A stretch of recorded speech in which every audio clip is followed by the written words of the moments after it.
Today we observed a moment of global mindfulness. Today we saw people of different cultures, different backgrounds come together and celebrate India's timeless gift to the world, yoga. Today we saw a celebration of India's age-old wisdom echo through the halls of the New Zealand Parliament. From Himalayan heights to the ocean's call, yoga brought with itself a calm cherished by all.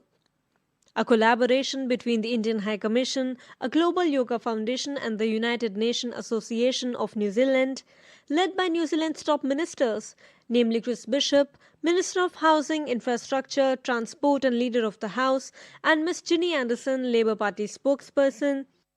It was heartening to see everyone rejoice in the spirit of yoga. Let's hear what the dignitaries had to say about the initiative.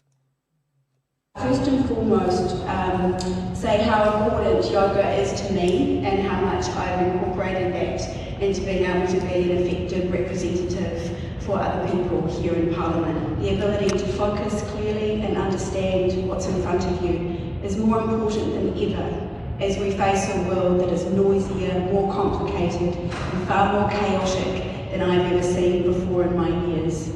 I think there's a few world leaders who could probably benefit from taking a couple of yoga classes and just calming down. How significant do you think is India's role in reshaping global wellness narrative through yoga? As we say, it's India's gift to the world, right? So how do you think it's significant that way?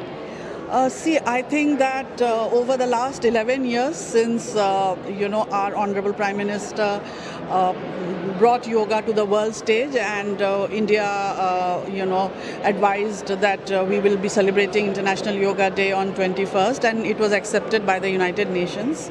So right since then, yoga has become a very important fitness activity all over the world, but especially in New Zealand. I am amazed to see so many yoga studios all over the city, various places.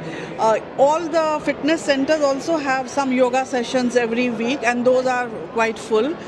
So I would say that people have realized how important it is to develop flexibility and go through breathing techniques for peace and calm in today's busy and very challenging lives that all of us have. A few moments of peace helps us take us through the day. Joining us today on GD India is Vanita, a yoga coach here in New Zealand. So Vanita, how long have you been doing this and how has yoga personally influenced your life? I have been doing yoga for over 2 decades now, so over 20 years. And yoga has influenced me in all aspects of my life. It helps me with my family. It helps me in collaboration with my colleagues at work. And it also helps me personally, being more focused and health-wise. So for me, it's not about having a long life, but whatever length of life that I have, it's important for me that I have a healthy life. Thank you. Thank you. From the corridors of power to the calm of pranayam, today proved that diplomacy can begin with one deep breath. This is Soumya Sharma from Wellington for DD India.